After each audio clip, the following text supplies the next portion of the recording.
we can't remember what date the Serpentine show was, but I think it was somewhere between 1975 and 1980, but I'm guessing something like 1977. And it's difficult to remember how influential pop art was, which was the most recent big art movement. And here was a painter making mysterious and luminous paintings, which were not part of the story of art history. They were not official. They were dreamlike. They were strange shapes. They were narrative. And it was a shock. It was affirming, because art students are casting around for a thread of connection to the real politic of painting. And here was a maverick painter.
So I first met Jeffrey very soon after coming to the Slade at 17.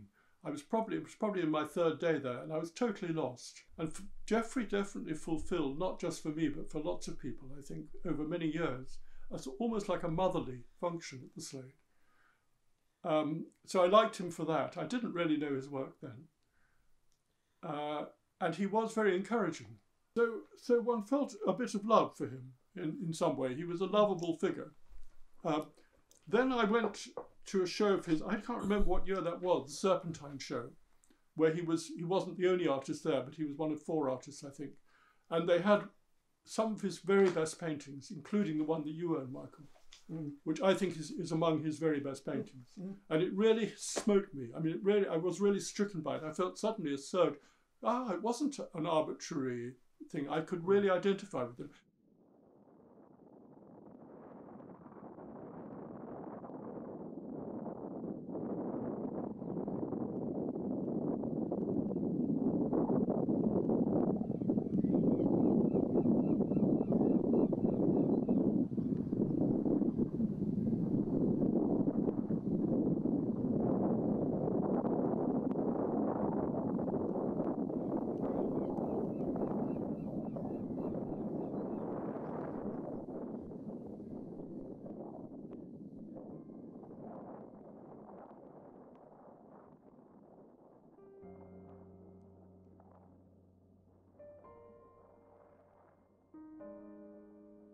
It struck me that when you encounter a Jeffery Camp landscape, it's never a matter of just looking at the view. It's like you're sucked in to this experience, like a pilot pulled into a tailspin. There's an incredible sense of disorientation, dizziness, vertigo. Obviously, he's a clever artist in choosing the locations he does. The constant revisiting of those cliffs at Beachy Head and similar places. You're encouraged to lose your sense of where you are in relation to the landscape, and you become part of it. And it's no accident, I don't think, that often the artist or other people are actually depicted in the landscape, but particularly in recent ones, they become the figure and the landscape increasingly become one experience. So you get a strong embodiment of what it is to be a breathing, sensing person within that landscape.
Still, it's got better this morning, I think.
Obviously is in some ways imbued with in the classical sense, with the romantic.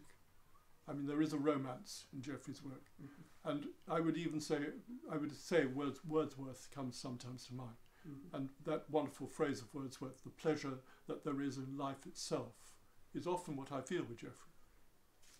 I think that the quality of literally lifting up and transcending is there all through Jeffrey's best work. Actually, I still think his real gift is to do with composition, and especially spatial composition. And I went to see the Paula Rego retrospective, and I was terribly struck by how little she does with the corners. I know it's a rather primitive thing to say, but it's true. She isn't that sort of artist. With Jeffrey, every corner means something, and he does, above and below mean a great deal, left and right mean a great deal.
Another aspect of Jeffery Camp's painting, which ought to be mentioned, is the relationship between perceived reality and dreaming. I don't know if it's a Slade thing, but he is an artist whose work is rooted in observation.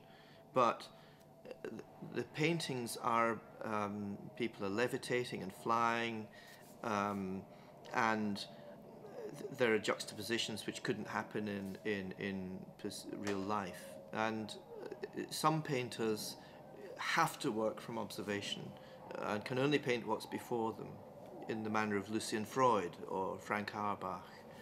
And other artists paint things out of their head. Chagall, for example. There are two separate approaches to figurative painting, but Jeffery connects the two. And I don't know whether it's a Slade thing, but it's quite unusual, I think, to have this umbilical cord between the two things. And that's something which inspired me in my own painting.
Nocturne. Big Ben again.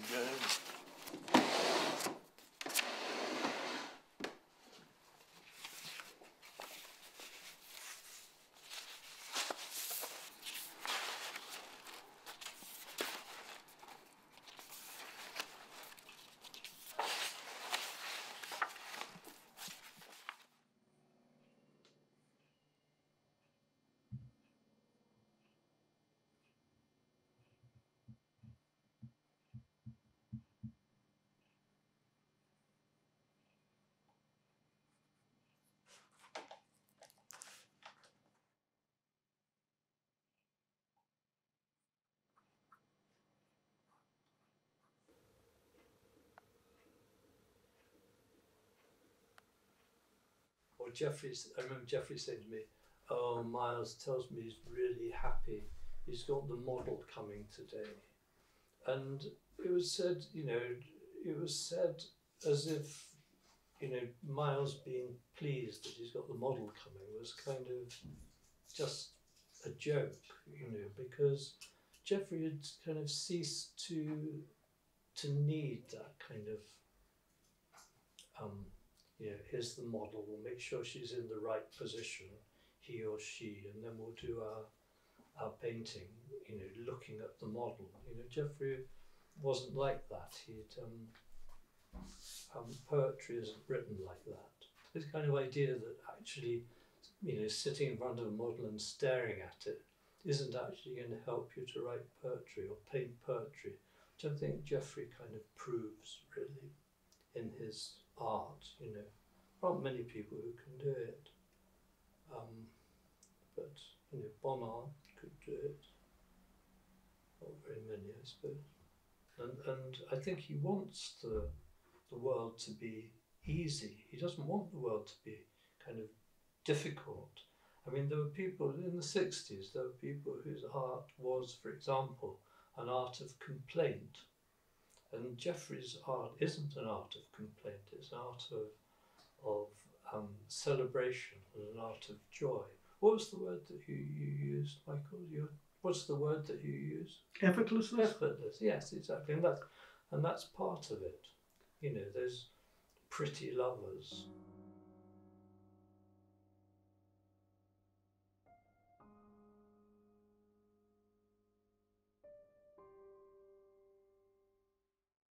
I actually became myself a model for Jeffrey with an earlier girlfriend, and I together we were drawn by Jeffrey, and I wanted that to be as innocent as Jeffrey's paintings and drawings seemed to be. It was something that I was happy to do for someone who was actually a friend. And I, wanted to kind of, it was a pleasure to sort of give something back when I was asked to, by my girlfriend at the time, to join her so Jeffrey could draw lovers. So that's what we did.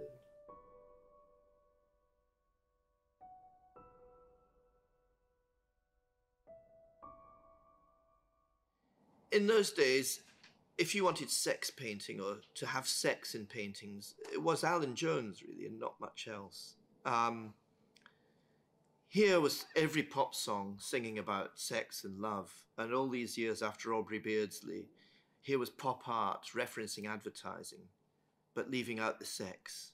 But here was this painter from Lowestoft, painting everything from daisies, cliff tops, and cunnilingus.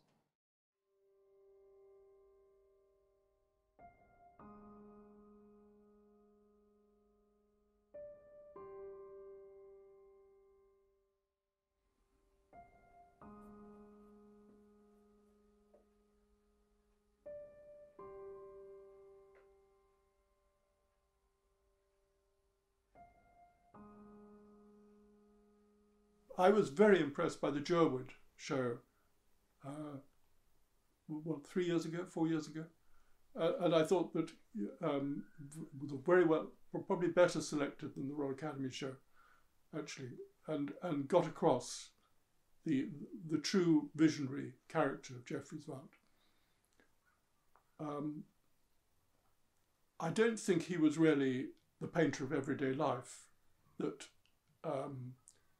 maybe would be the argument if you put him in the School of London. I don't think that's what he was really about. I think, looking back, I think one of the things that I really felt linked to with Jeffrey was the spatial emphasis, the way that he used space with a very strong subjective emphasis. I mean, a lot of his paintings are sort of first person. He's in them. In a sense, you're looking over his shoulder. And I can't offhand think of very many other artists. I mean, Anthony Green in a completely different way.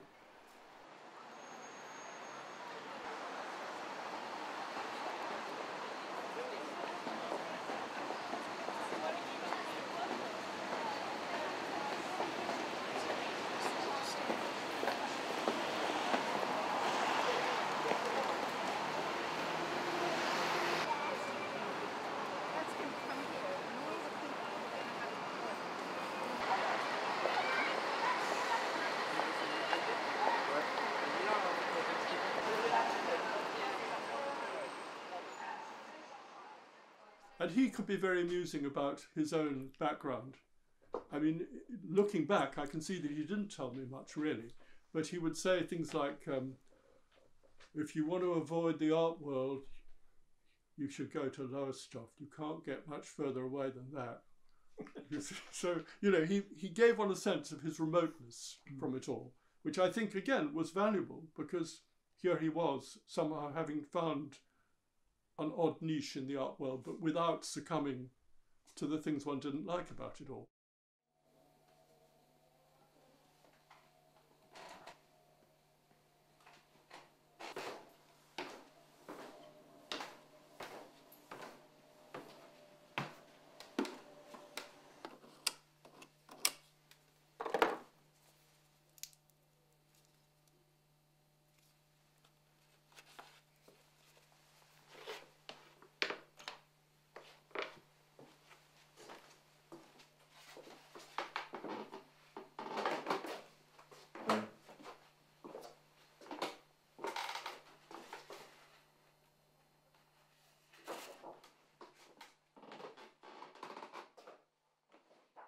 At his partly both the request of both, I took Kitai over to see Jeffrey.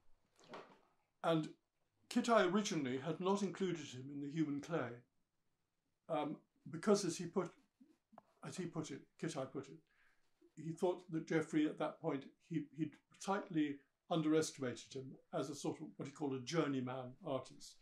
And he'd realized in the intervening years that Jeffrey was a visionary.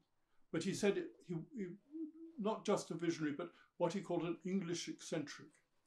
Now, I don't know, someone like Anthony Green is very happy to be an English eccentric. I don't know if Jeffrey is, you see. I think it's one way of looking at the work. I think it's more visionary than English eccentric. I mean, I think Jeffrey actually has a very deep response to, certainly to French art. Oh, I mean, another thing I'd like to mention is that when I was at the Slade, my last year, there was a show at the Tate, first show there'd been, of an artist I'd never heard of called Max Beckman. Now, nobody had mentioned Max Beckman, absolutely nobody. I'd never heard of him. And Jeffrey said, I think there were about 3 days to run for this show, been on for 2 months. It was documented, the least visited show the Tate has ever had. Nobody knew about that. So Jeffrey said, I think you really ought to look at that, Tim. I think it's got something to do with you. So I took it seriously. And of course, I was tremendously grateful. It was hard for me to look at Beckman. I thought, I couldn't take this. I was so brainwashed. I couldn't take it seriously at first. Then I realized that it was staying with me. So, he had a sort of grasp of what had happened in the 20th century. I think was quite profound and quite open. And I think that's where he would place himself. I think he would be very happy to be within that, let's say, the two artists who I would call my father and my mother, Bonnard and Beckman, would be perfect for him.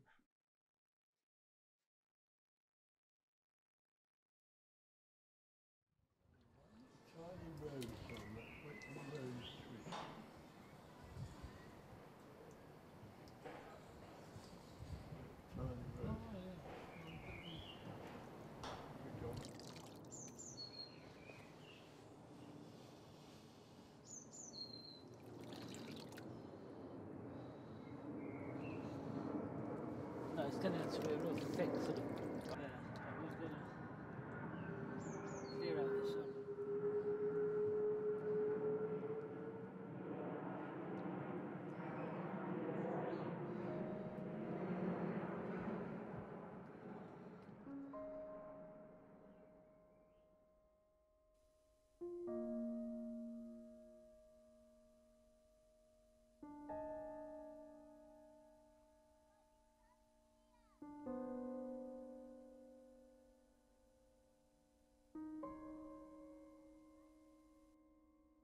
Coldstream would say the paint looks after itself, just get on with it, the paint looks after itself. Jeffrey had a very different idea that you actually needed to coax the paint along in whatever way was appropriate. And which became really quite an interesting thought, that everything in the world, everything that he painted, he said, had to be done with a different weight of pigment. And then I thought that when, because he was dealing at the time with a frown on people's forehead, a frown. And when you think of that having, a weight of pigment having to be decided on for something so fragile as a kind of crease on a forehead, it becomes quite a curious idea, everything done with a different weight of pigment. And he himself said, and when you consider that the canvas is flat, those balances become quite fragile.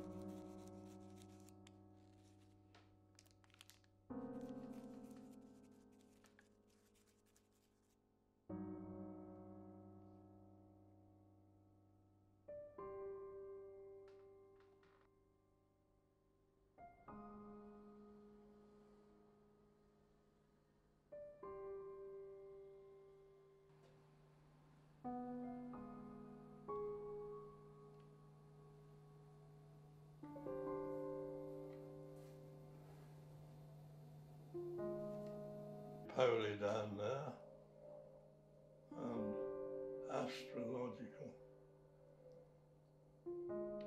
What the?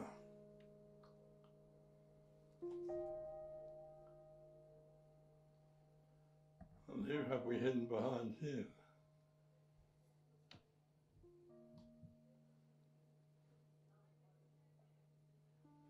There's the red. That's fun in your gallery, isn't it?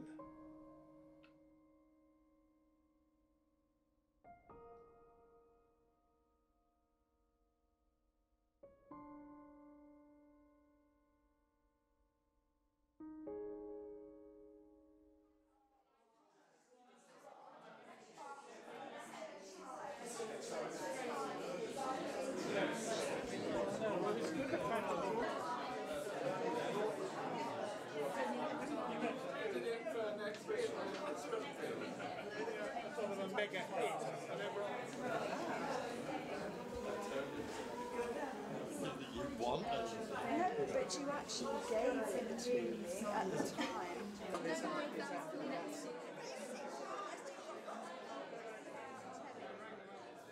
Most artists of my generation were taught by abstract painters or Coldstream followers.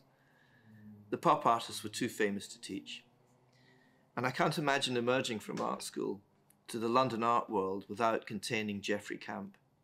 You need a maverick, an outsider, and a dissident to the official unfolding story of art. And in that, he was inspirational because he showed a way of making the work he wanted to make, because his work is personal and particular and universal, because it's figurative painting, it's pictorial. And in that, he's a very significant artist and one of great influence, not just to people who studied at the Slade, but people like me. And when I look around at the number of much younger artists who owe a similar debt of kinship, I think that's a pretty big deal.